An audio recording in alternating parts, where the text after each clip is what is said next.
Who's got it better than us? Nobody! Robert is being chased, thrown on the run, and it is caught. Touchdown, Keenan Allen. What a great... My goal is not to break you. My goal is to make you harder to break. Comes back. Number 6. Number 6. Huge sack by Joey Bosa. Touchdown!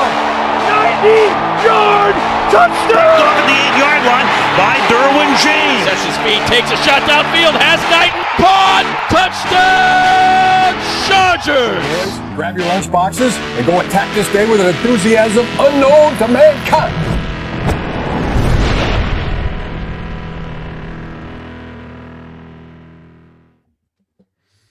Hey, preseason football ain't so bad.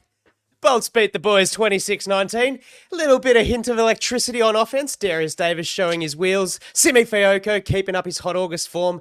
And on defense, Tony Jefferson winding that clock back, baby. A day that the defense reigned supreme with 6 total turnovers and making Trey Lance look the fool.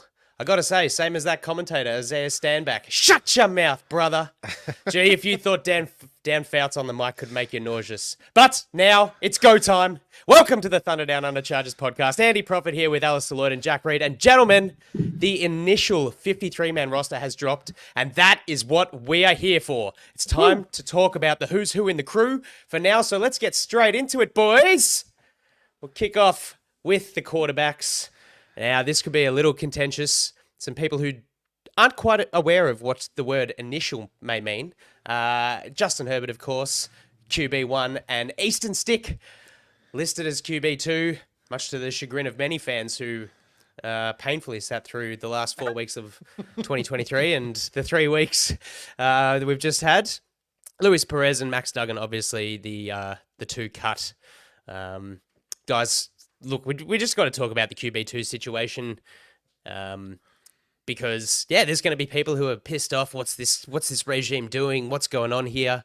But look, Al, I'll throw to you. What do you think the mindset is of Joe Ortiz? Well, I think he failed his third strike, basically. I actually thought Stick's performance was almost as bad as the others. He almost was like the poker player who's just gone, I'm on tilt here. I'm just going to spray the ball everywhere. And a couple landed with a big touchdown and stuff like that. A couple were behind the receiver. He was probably lucky not to throw more than one interception. So I thought the end of a very poor preseason. And as you alluded to, Andy, I think what they're doing sensibly is waiting to see which quarterbacks have been cut by other teams before they move on. Now, I can give a quick update on that. It looks like 2 quarterbacks potentially of interest have made their team's 53s. Tyler Huntley has made the Browns. Taylor Heineke has made the Falcons. And perhaps those teams are saying, hey, if someone wants that quarterback, you're going to have to give up a round 6 or round 7 draft pick. Quarterbacks who got cut who are there include PJ Walker, who played all right against us for the Seahawks in week 1. Desmond Ridder's out there. CJ Beathard is out there. So there are some names. Jack, why don't I ask you a question? Do you think there's any world, any realm where Stick actually sticks and is the QB2 after all this stuff? And the plan was Herbert can't lose his buddy. Stick is the guy. I have a feeling that Stick must know where all the buried bodies exhumed when the bolt was built. He knows where they are, and he's done something, and he just knows it. He's got that organizational knowledge. The Spanos family used that as their graveyard for all those people they wanted to get rid of. And when they built the bolt, they had to be exhumed. And who walked into the facility early? Oh, it's Easton Stick. Oh, hey, buddy. Okay, you're on the team for till the end of time. No. Do I see Easton Stick staying on the team? Maybe he's caught the Spanai in some sort of compromising position. Who knows? Maybe he's seen something he wasn't supposed to see. Who knows? Alistair, you said it He got the dirt, baby. He got the dirt. The stick is in the mud. Aptly off. Stick is in the mud's very good. You said it aptly offline that what is Easton Stick teaching Justin Herbert at this point in Justin Herbert's career? I understand that he was a voice in the locker room. Justin Herbert found him calming, perhaps. But why not get someone in there that might be far more experienced, in a little bit more game managing. Justin Herbert's skills are clearly above Eastern Stick's. Eastern Stick looked lost again in the offense. The time to throw, I thought, was still pretty good. But yeah, he just couldn't hit some of those, fairly simple, I would say, throws for a quarterback that's been in the league 6 years now. So I don't know. The relationship that he has with Justin Herbert might be that airtight that he just stays around, and that's what we're going to have to deal with. And listen, the heat comes off Stick now, so Harbaugh won't have to stand up there and defend him all the time. When Justin's playing, it'll be fine. But if Justin gets hurt, I am really worried about this offense. That's all I have to say with that. I refuse to watch. Unless they do some interesting scramble stuff, they do some really interesting run looks, because he can still use his legs, and sacrifice him to the gods, as far as I can say. But yeah, who knows? I'm going to hold you to that, Al, and I expect you to still do the show. Don't watch it. Just come on and just lawyer your way through 45, 60 minutes of stick-led Chargers football. That would be... I just refer to PFF data anyway, so I can still do that if I don't watch the game. We're good. You're the numbers guy. What do I think? I completely agree with the sentiment of having someone in there to better Justin Herbert, some experience. I know he's almost a journeyman, a name of the past, but you brought up the name Brian Hoyer a couple of weeks ago, and there's just some, like, not suggesting that is the solution, but that is the area, like the realm of a guy who has experience, a lot of, starting snaps and things like that, something to better him, because if he's not going to play, like if the backup's not going to play, then at least be there to support and better the QB room. I said this to you guys when I was a bit shocked that Cleveland had listed 4 quarterbacks on their 53, which is actually pretty good form from Andrew Berry, if you ask me. Deshaun Watson, obviously, with an injury cloud, and no, don't worry, guys, this is not the Cleveland Browns podcast, but for what it's worth, Huntley's on that list. They've got DTR on that list as well.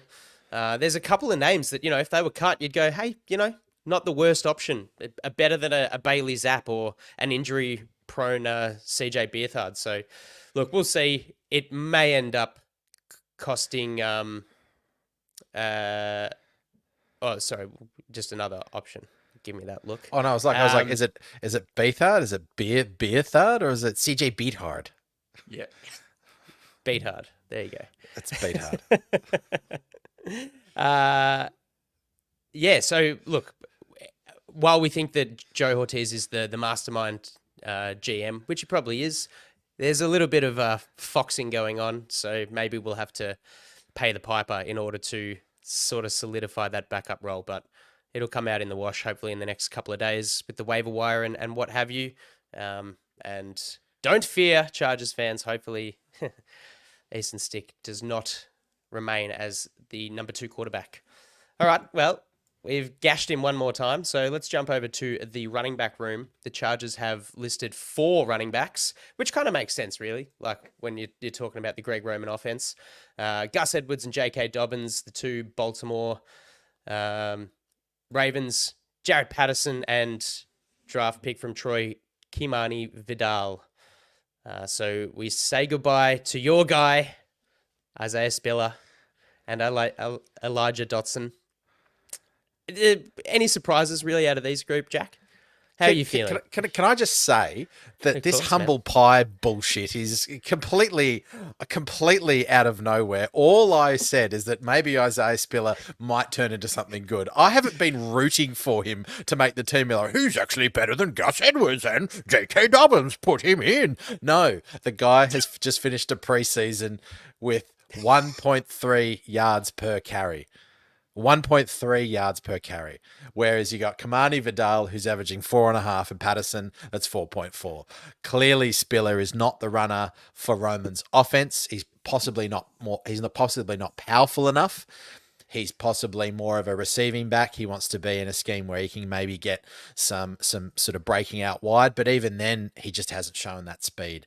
So it's very disappointing. that's a relatively high draft pick that walks out the door, and who knows if he clears waivers or not. Al, do you think he clears waivers, or do you reckon another team takes a punt on him? Oh, my guess is he clears waivers just because of how little he has shown so far.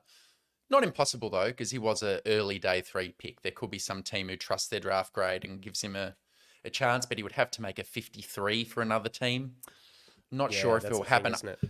I think it's one of these lessons though. I know we bang on about metrics and numbers during draft time, but it does go to show there are certain positions where if you see stable metrics for that position and then the person is an outlier in a bad way, like Isaiah Spiller was, that might be the type of player who is good in college but just can't take that next step up when the athletes are better.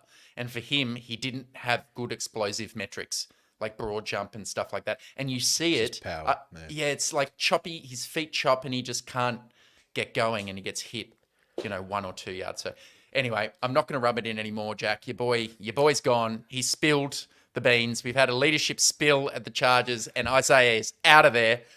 But we get to see another guy you really enjoyed, Kamani Vidal, the Mortal Kombat stuff.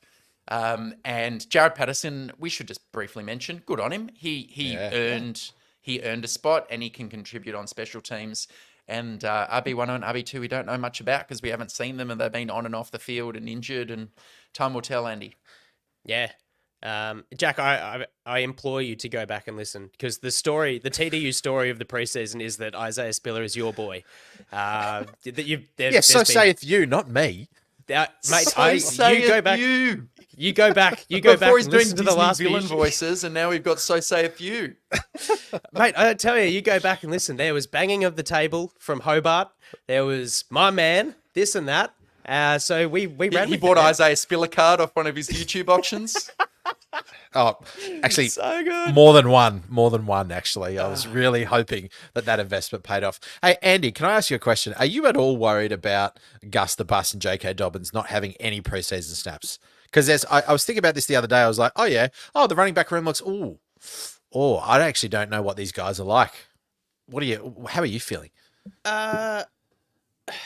It's a very valid question, man. I think what concerns me a little bit is the J.K. Dobbins tropes, I guess, and the sort of self-inflicted tropes of it's the best I've felt, this is the best I'm going to perform, all that kind of stuff.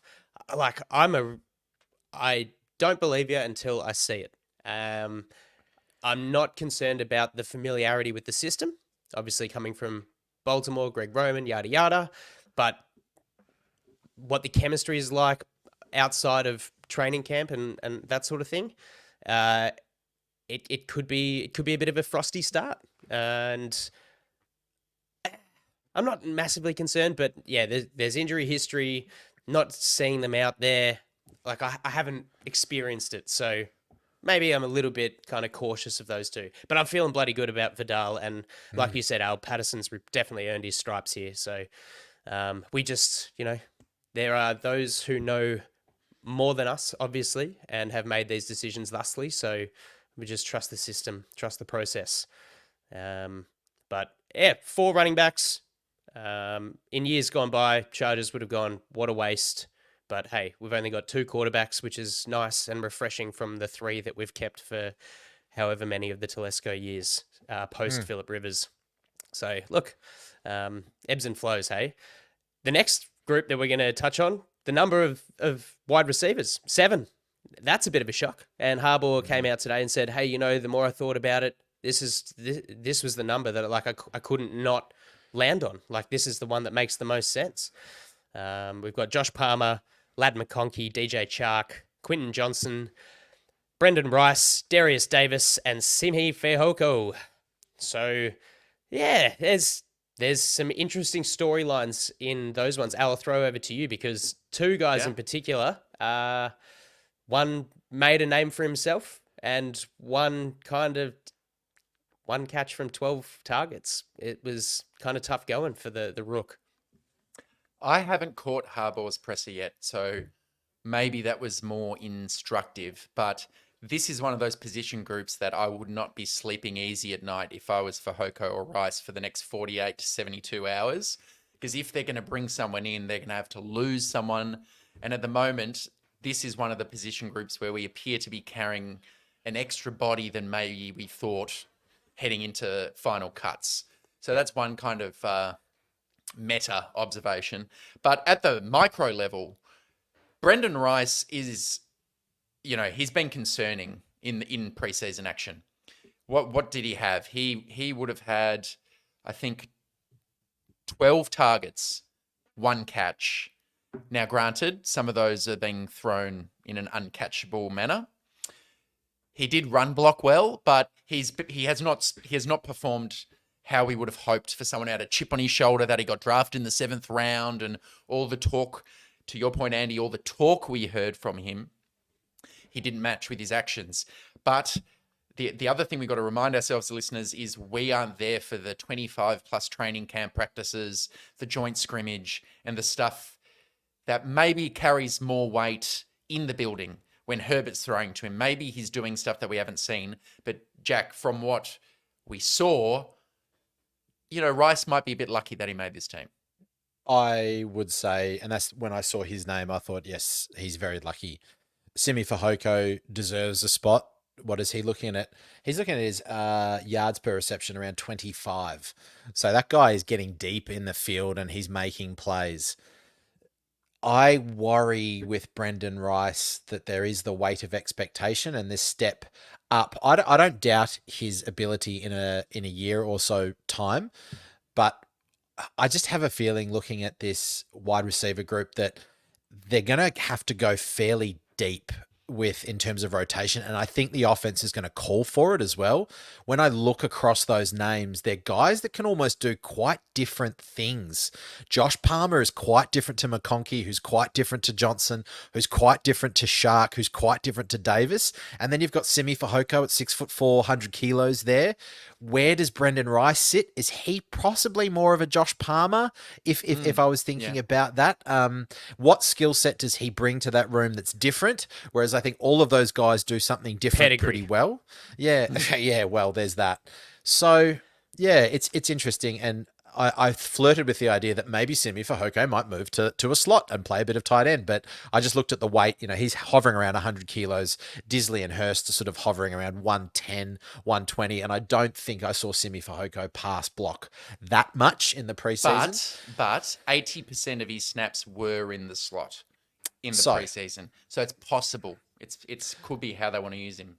Yeah, and so then if Disley, we'll get into the tight end room. I'll have a comment to ask you, actually, Alistair. I'll leave that there. But yeah, interesting. It's going to be really interesting to see where the yards come from this group. I think it's going to be up and down. McConkey's going to have a big week. Then it'll be Chark. Then it'll be Palmer. Then it'll be back to McConkey. So and exciting. Not a super healthy group either. Like, that's the other thing. Maybe you keep 7. Palmer's a guy who's been injured. Shark is injured at the moment. So who knows, Andy? Maybe that factors into it. Yeah. Look, just some of the names that were cut. 3 Johnsons, Jalen, Leon, and Cornelius, another draft pick from this year just gone. Isaiah Wooden and the Jalen Gill, who did some pretty nifty return stuff in the last couple of... This is a ridiculous question, Jack, but do you think Darius Davis's little jet sweep on the first offensive play was sort of the death knell? Do you think it was ever in doubt that Darius Davis was not going to make the team? No, Never in doubt?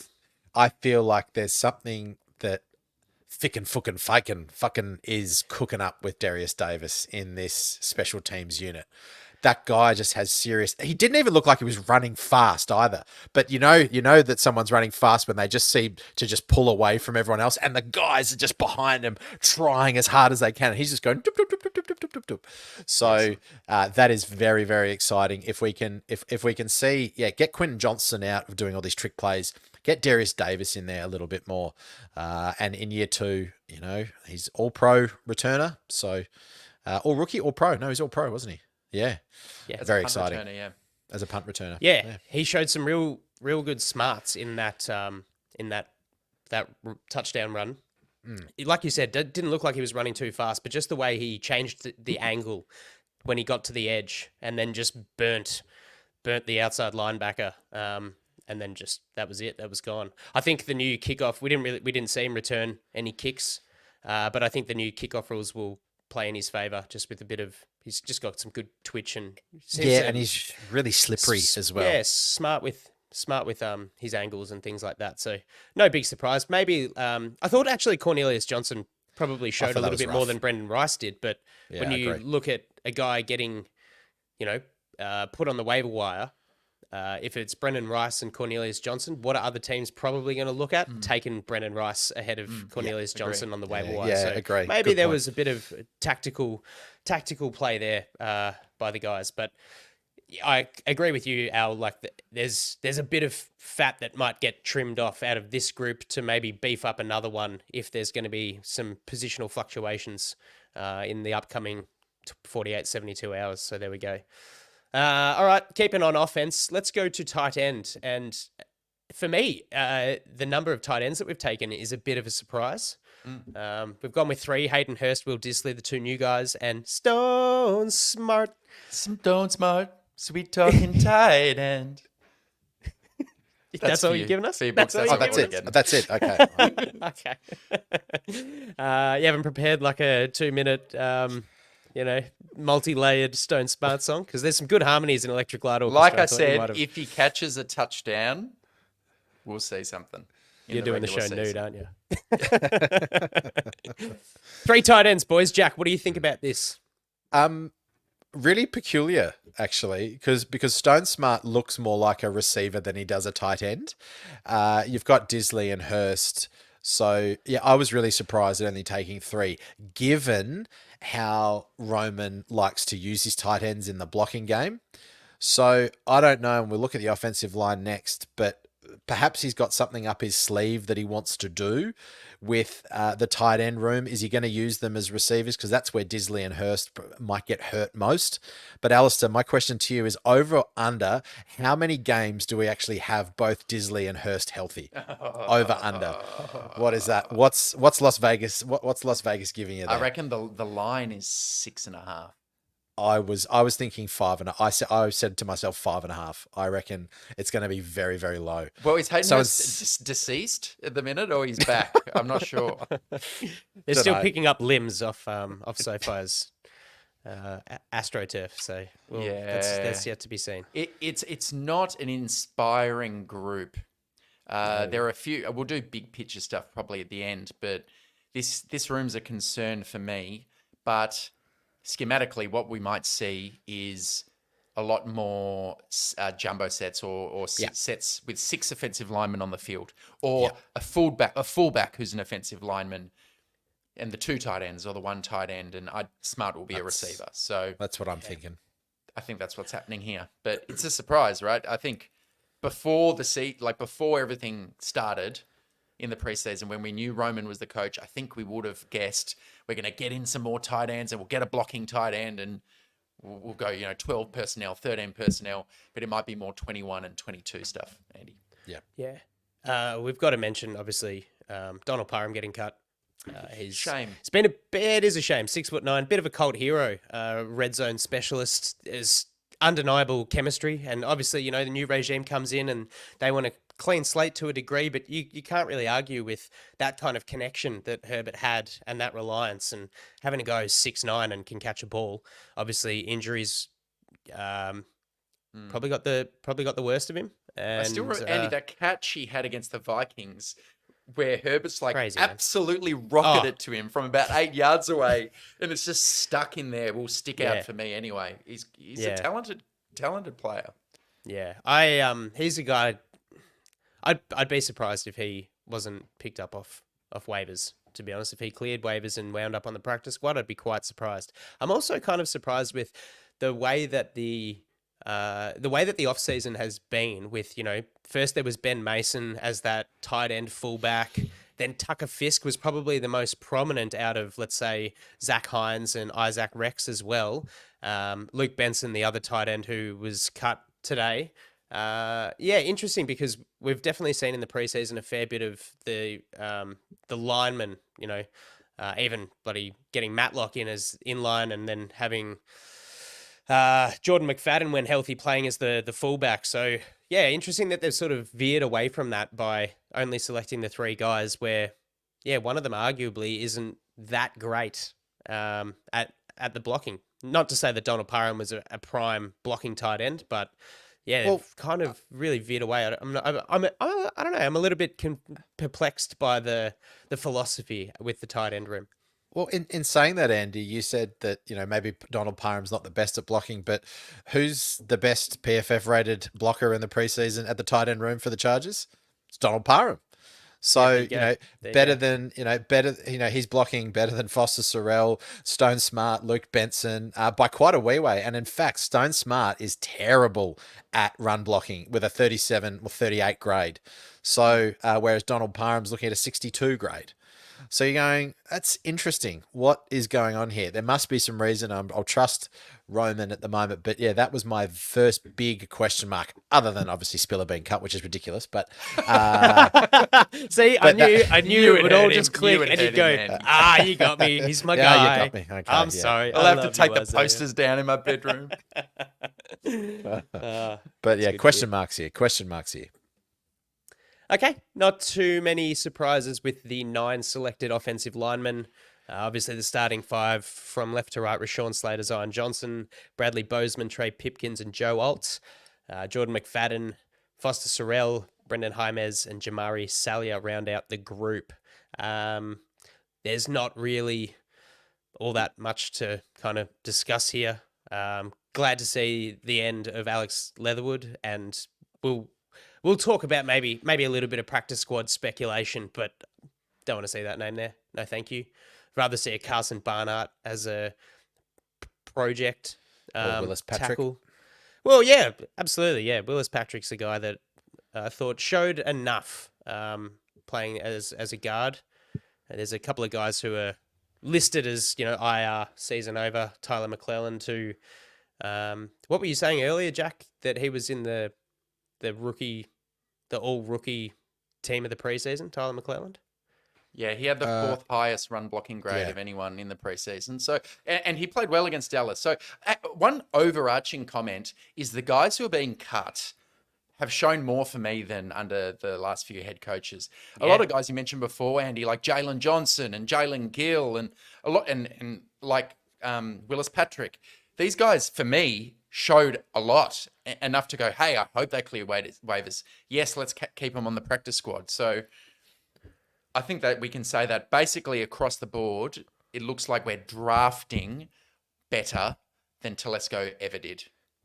Yeah, and bringing in UDFAs and any Joe Blow off the street with a bit of what I meant. We're like signing way better UDFAs. Yeah, I completely agree with you. The percentage of guys that I never want to see again is minimal comparatively. So that's a really good thing. There's a lot of positives with everything that they're doing. And I think also that there seems to be the attitude. It sounds it's annoying when Harbaugh says best players make the team, but clearly in some of these guys' performances that they do believe that. And that's a culture thing, right? I always felt with Telesco that there were his guys and everyone else around it. There's like 3 spots going at the end of training camp, at the end of preseason. That's it. The rest are going to play. I have a big question mark because I haven't seen any of Bradley Bozeman whatsoever. Again, I'll say what Alistair said. We haven't seen training camp. We don't know what it's like, but we haven't seen him snap a ball. We haven't seen him call out protections. We haven't seen him do anything like that in a live game. What you're hoping is that you're trusting that Harbaugh and Roman know him from Baltimore days. He comes in, does his job. But, well, Jack, how would you feel if Brendan Jaimez had to play based on, the 3 preseason games? How would I feel? I wouldn't be particularly excited. I'd be worried because it is a new offense for Justin Herbert as well, whereas it wouldn't be for Bradley Bozeman, but it would be a new offense at the NFL level for both your center and your quarterback. I worry about that. You'd think that Bradley Bozeman, you're saying Christian Wilkins might have some fun with him in week 1. just a little bit. I'd be really worried if of the interior of our line if Brendan Jaimez was snapping the ball in week 1. But I feel like you're a little bit worried about Bradley Bozeman as well. Both. I'm worried about the center position, and I have been worried for the center position for a very long time. I feel like the subconscious approach that a lot of fans have is that they've watched Brendan Jaimez play in this preseason, not been overawed with confidence, instilled with confidence that James can, provide as that backup role, or, if he had to start. But I don't know, fans like thinking about when James took over from Corey Linsley last year, and now we've got Bradley Bozeman. Like, I'm going to tell you right now, don't expect Bradley Bozeman to be a Corey Linsley type. Like, don't get your expectations up that high that, Bozeman being healthy and playing week 1 is going to be, like, relief. Like, it ain't that simple as far as I'm concerned. Just a guy who doesn't fall on his ass would be nice. Yeah. And the one thing that Justin Herbert doesn't like is pressure up the middle. The amount of batted balls that he has when he gets pressure up the middle is very, very worrisome. He can step into the pocket. Listen, you've got all pro tackles now. We've got Bill Sims over here saying that the one thing quarterbacks don't like is pressure up the middle. And they don't. And hence, Aaron Donald is one of the best defensive players of all time, because where did he generate pressure? He generated it straight up the guts, baby. Right into the cold face of the quarterback. Anyway, we'll go from there. Come on, Bradley. I need you to perform well. Come on, Bozeman. That rounds out the offensive side of the ball. So onto the defense, we'll get on with the 4 edge players selected. Not too much of a surprise here.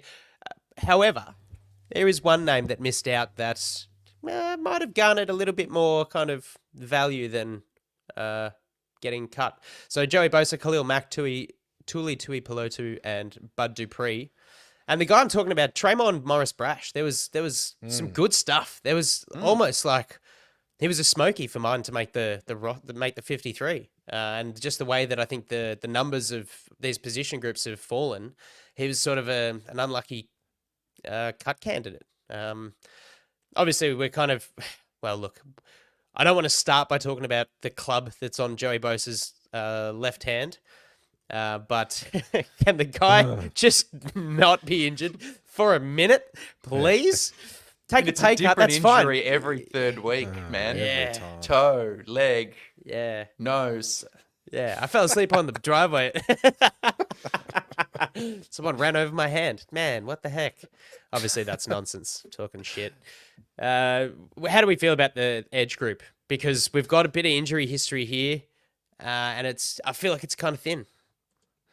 I thought Tremont Morris Brash made a very good name for himself, because when I look at the coverage grades and asking the outside linebackers or the edges, however you want to call them, drop into coverage, I thought he was exceptional, if not elite. And he gives you something that neither of those 4 could do, dropping that edge rusher into coverage and really disrupting the quarterback's reads. I've never, ever seen Joey Bosa do that. I've never seen Tuli. He hasn't shown that. Bud Dupree is more of a specialist pass rusher. Khalil Mack has shown he can do it, but you'd rather have him in run defense and rushing. So, listen, this is one of the best edge groups in the NFL. Don't get me wrong. However, they don't necessarily have a lot of versatility. And before people jump down my throat and say that, and come at me for saying that, when I say not a lot of versatility, is they don't have Spiller, what do you know? that coverage aspect. Exactly. And, and this is the argument that I'd make for perhaps Morris Brash clearing waivers, coming into the edge rusher group if an injury happens, which chances are that it will, to at least one of the 4 very early in the season. Man, look no further than that pick 6 from TMB. We'll go TMB. TMB. Just drifted back off the left edge. Tits and balls, or? Yeah. That's TNB. Not to be mistook with your English teacher. Go on. Yeah. Beautiful. Just slipped back off the left edge, popped a hand up. Doesn't have speed, but when he looks up ahead and goes, Trey Lance going to stop me 5 yards out, I'm steamrolling your ass, and I'm making this count.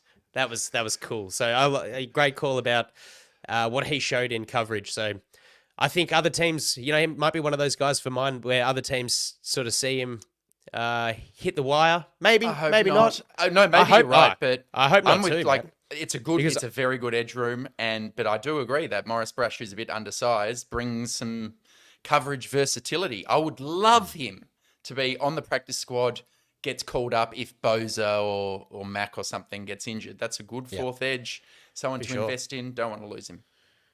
Yeah. Before we move on to the DT, kind of unfortunate news for Chris Rumph. He's been put on IR, season-ending foot injury. Had the broken foot last year. He kind of looked like a different unit this year. He looked like he'd bulked up a bit. So unfortunate for him. I'd say Hasn't that's really it for him been. too. Yeah, hasn't really been the start you'd want to your NFL career. But Third round pick? the ball's up in the air. He's Fourth round. played more round. games than Isaiah Spiller did. So Just okay, keep, I'm done. Keep sticking the knife in. No worries. Keep sticking Now, the knife it's in. I'm just twisting it. All right, DTs, 6 of them. Big Poona forward, Morgan Fox, Tier Tart, Scotty Matlock, Otito Obonya, and Justin Eboigbe. Yes. Now, I'm sure we got some things to think about here. There's a good mix of young and old to this group. Sort of relatively versatile. Got some big boys in the middle. A bit of pass rush from the interior with Morgan Fox, and then a fair bit of unprovenness, for use of a better word, for the younger guys. I'll say no more. But Al, what do you think about? Obviously, the sort of the veterans of the group are probably a no-brainer. But where do you see the rest of the group and the development of like the Matlocks, Abonias, and then where's Justin Eboigbe? I'm relatively concerned with aspects of this DT group. I think Tart is a massive signing. That's helped so much because I think right now Ford and Tart are the only two you want on the field on early downs, really. I don't think Matlock's strong enough to withstand double teams. Fox is not that guy. Boygby's a rookie. Tito has flashed the ability, but he's had some serious injuries. So it's a patchwork quilt type of a group. There's no pass rush upside really outside of Morgan Fox and Poona a few years ago. So, and I think we've actually seen that materialize through the preseason. Teams are running the ball on early downs against the Chargers quite easily. We're seeing 2nd and 5, 2nd and 4, 2nd and 3. So that's one watch point, at least for me. I won't say more about the rookie. I'll let TDU_Isaiah talk about that. So, Jack, what is your view? Talk to me about Justin Eboigbe, because you had some remarks about him. Yes. After he was drafted, where do you sit? I still think he's the 6th lineman out of this group. I'm not sure when and where he's going to get snaps. If there's going to be some exotic looks, I do worry about his size in the interior, and people are still gonna come after me and be like, "But he's big in the SEC." Sure, okay, whatever. I still have the issues with him. I thought he wasn't too bad, but the biggest person I thought that maybe Hinton might have pushed out was Matlock. I really wasn't impressed with Matlock. He flashed a couple of times, fair enough, but out of all of them, I would say that he and Eboigbe were on the fringes. Morgan Fox seemed to be not particularly motivated, but I think he'll come into his own when the season starts. I love Poona, I love Tart, and I think Obonia might be a sneaky in the back half of the year to perhaps jump a tier Tart if his body lets him. He needs to get back up to speed in the NFL and test out that knee. But those 3 big boys, I'm super happy. The others, I'm going, I don't really know how you're going to be used in this defense. And so I can't say that Justin Eboigbe is a poor signing because I haven't seen it yet. Let's wait till week 8 and we can go from there. Yeah, it's too early. Like, in this millennial world, the immediate gratification is always sought after, and we've been spoiled by certain position groups coming out of college and hitting immediately.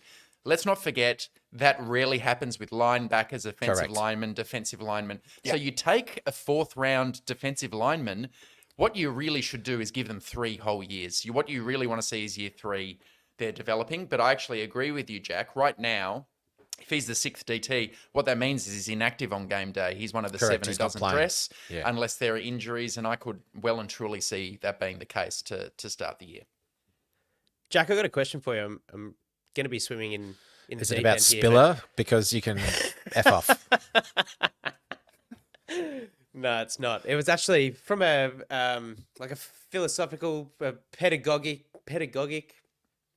point of view. When you look at the yeah, I've made a word up, but when you look at the veterans of this group, and I'm Yes. predominantly Poona Ford and Yep. Taya Tart. Poona Ford has said he's not the leader type. Yep. What does it say about the development of the younger guys in your mind? Is that a concern as well? That's a really good question, actually. Poona did come out. I think he's just going to play. He's just going to do his job. Tia Tart sounds to me with his issues at Tennessee about not getting playing time. So I'm going to leave and I'm not going to do the team. It Attitude sounds to me stuff, right? He might be quieter. Commitment. If you get him on side, he's a guy that'll do anything for you. But is he someone you really want teaching? And maybe it's Morgan Fox that comes out, and maybe Morgan Fox becomes Justin Aboigbe's sort of mentor.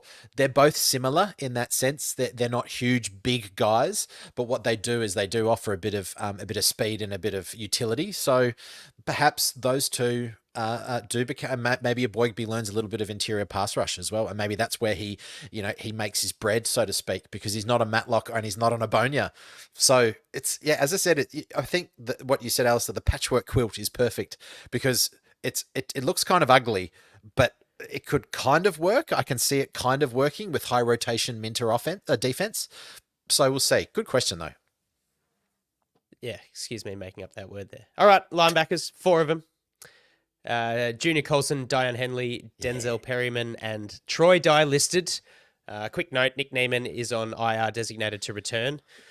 So the guys out, Shaq Quarterman, Shane Lee, both of them showed a little bit here and there. And Frank Jinder, we're going to miss the potential of some awesome jokes on his name's behalf, but not too much of a surprise. Does the number of linebackers, especially with the requirements for special teams, surprise either one of you? No, not really. I mean, I think it would have been 5 if Neiman was healthy, basically. So now I think and they're maybe going to 6 receivers. Yeah, perhaps. So I think they're going to have to find that special teams play somewhere else, perhaps with extra linemen. But they'll be able. Ficken can work miracles. So we'll work it out. I'm happy with this linebacking group. I thought Colson was lively in his first action. I think Perryman knows how to tackle, looks doesn't he? terrific. Yeah. Henley's taken a big step. Dye was up and down, but on third down in pass coverage, he's an athlete. And when Neiman comes back, he's dependable. So good group. Not much else to say on this one, I don't think. Yeah. Yeah, hopefully his special teams doesn't take too much of a hit in the first 4 weeks without Neiman on the field because, he's right up there with one of those, I don't want to say like Matthew Slater types, but he's an awesome special teamer and a really valuable part of Ficken's operation. All right, onto the defensive backs. We'll split them up. There's 6 cornerbacks: Christian Fulton, Asante Samuel Jr., Dean Leonard, Jasiah Taylor, Cam Hart, and Taheeb Still. Not too many surprises. I have seen a little bit on social media about going, what? No Matt Hankins. But look, I think 6 is probably the right number, and they're the names that I'd take. So I don't know. Is there much discussion for you? Do you see like a good balance of availability on the outside and in the slot, versatility?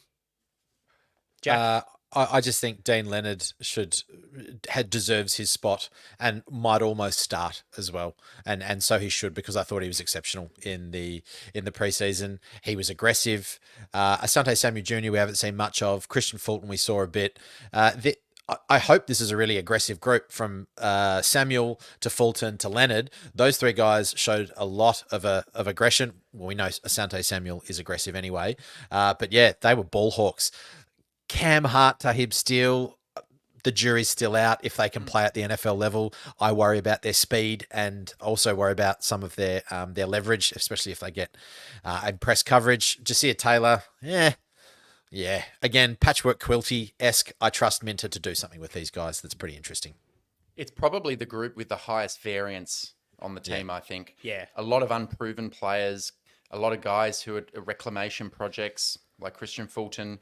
Cam Hart didn't look too good against the Cowboys. They gave him 80-odd snaps. He missed some tackles. He looked sometimes disinterested. Sometimes lost. Yeah. Yeah. And that stuff was on his Notre Dame tape from time to time as well. So I think He needs a couple of years of coaching. The potential's there, but it might take a while. We'll have to be patient. But to kind of merge it into the next group, maybe we see some JT Woods. Glad you did this, yeah. With the cross-training element, but it's a big unknown corners. Like Fulton looked awesome early. We'll just have to see if they can stay healthy and hope that the scheme, with its heavy utilization of zone coverage, helps them out. Yeah. I think, not to discredit, obviously, right place, right time. Robert Kennedy's stats were buffed by what could have been a game-winning touchdown. I forget the receiver that was in the frame, but he wasn't really close to him. He was sort of covering that zone at the front of the end zone, and Trey Lance just totally missed a relatively open receiver, and it just popped into Kennedy's lap for that fifth interception.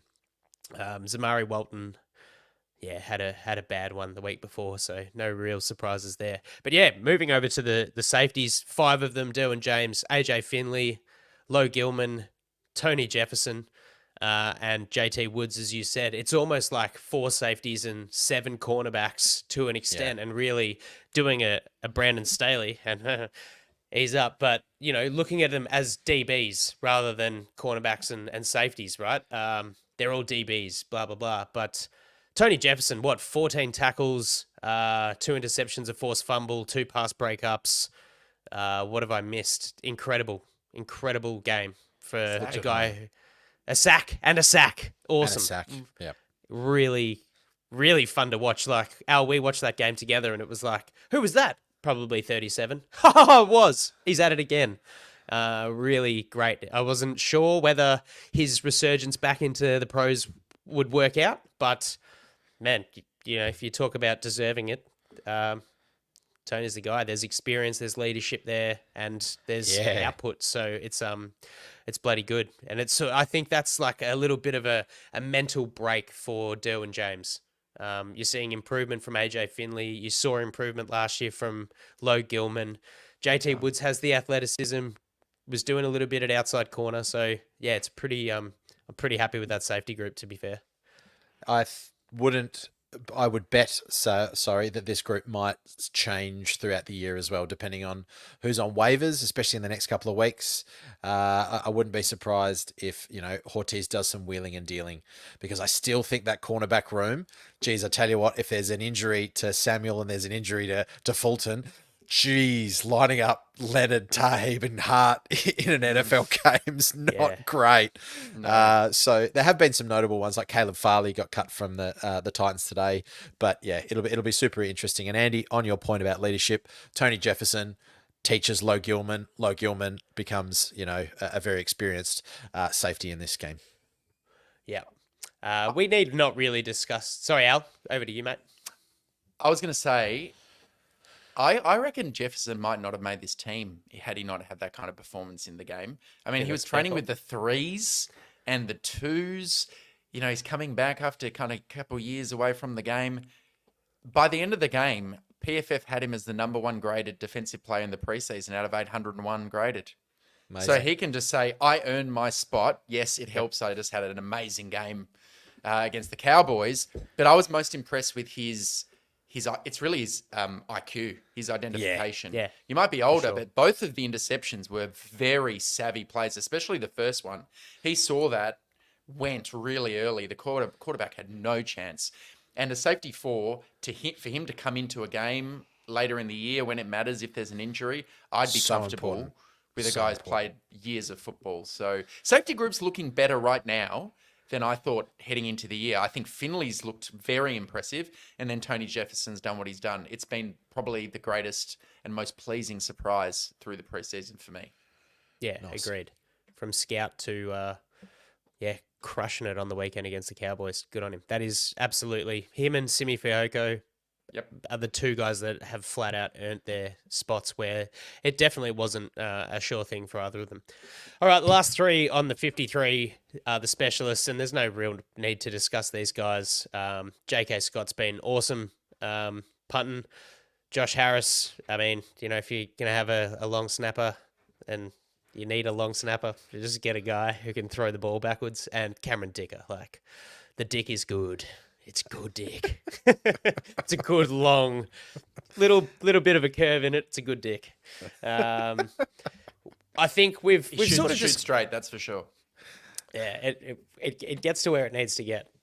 I think we've sort of touched on kind of guys that we're sort of hoping to see on the practice squad. It's all semantics at the minute because who knows what'll happen over the course of the next couple of days. But that's something we can touch on next week on the show.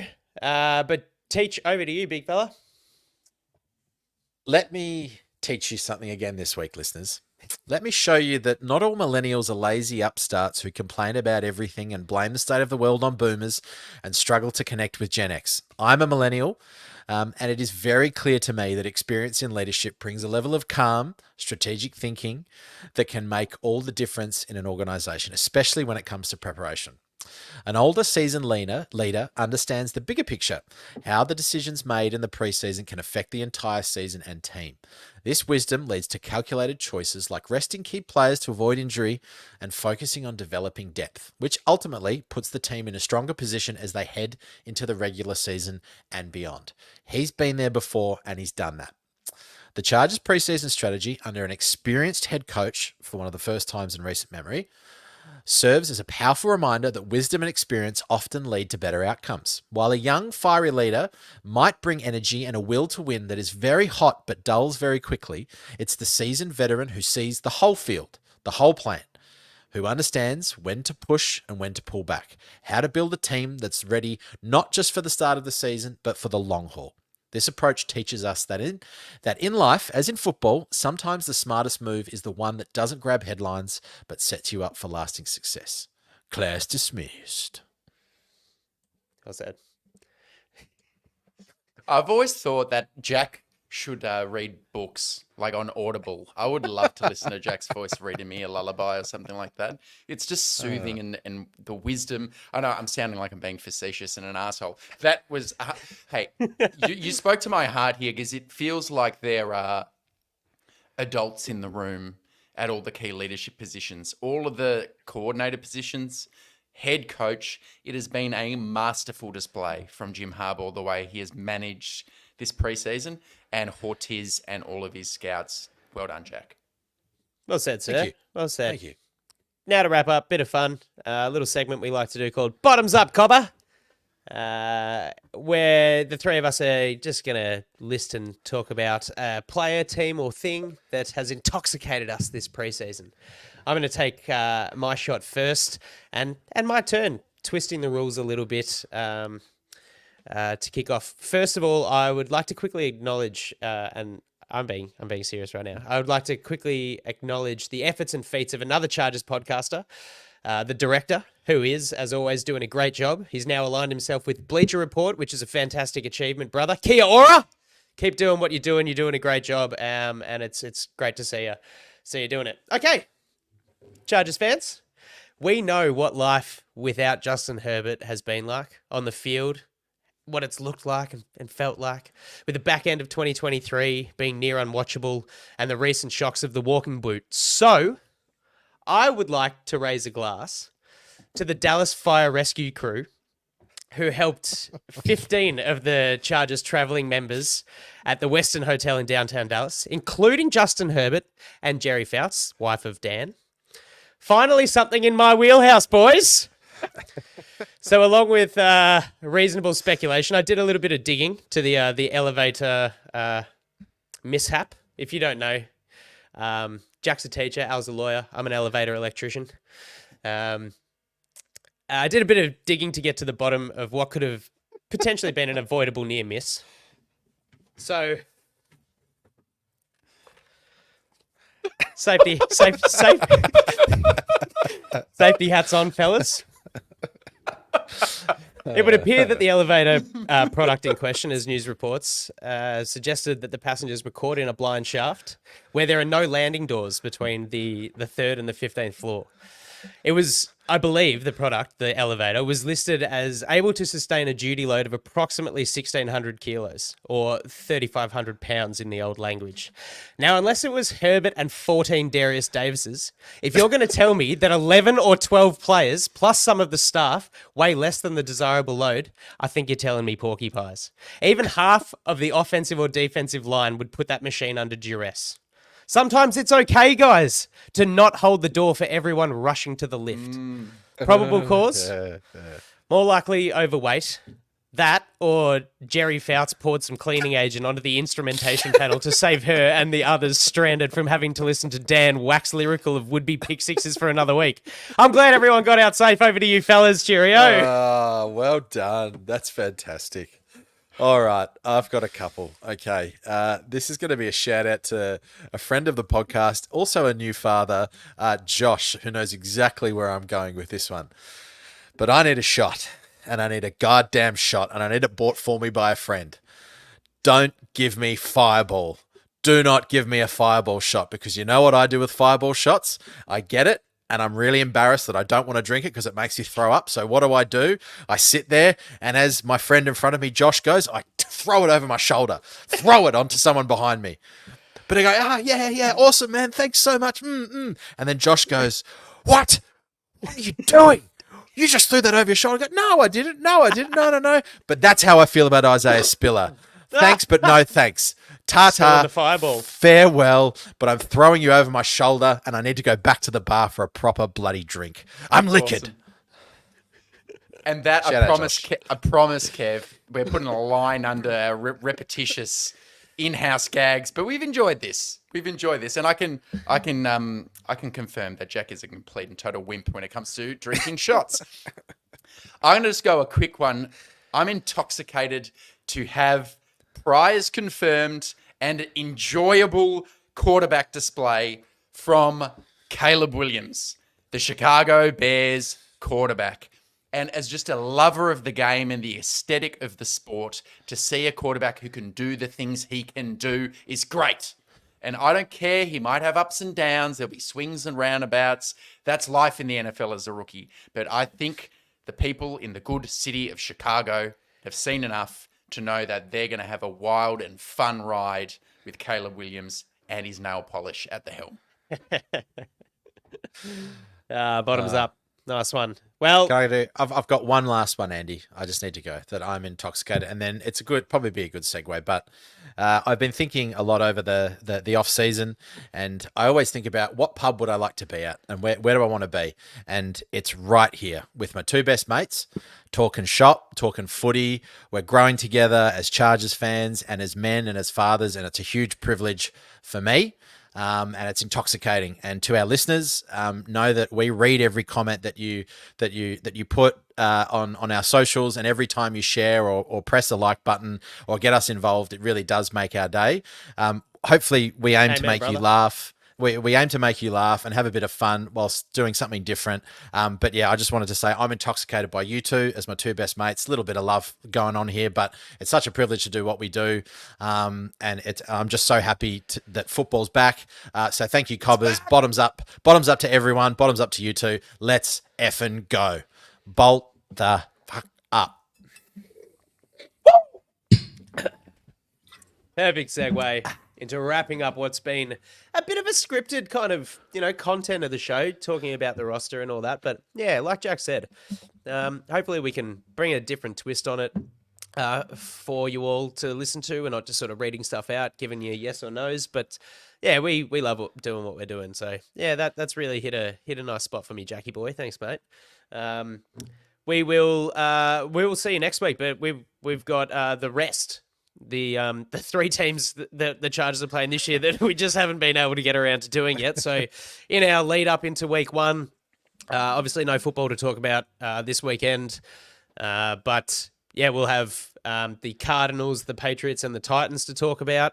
Bit of preview, Max Crosby versus Joe Alt week one, blockbuster stuff. And also, yeah, we'll be able to talk about who is maybe a new Charger, who's on the practice squad, what's been going on. Plenty of new stuff to be caught up on. We look forward to it. Thanks for joining us, guys. We'll see you next time on TDU. See ya. Ta-ta. Governor.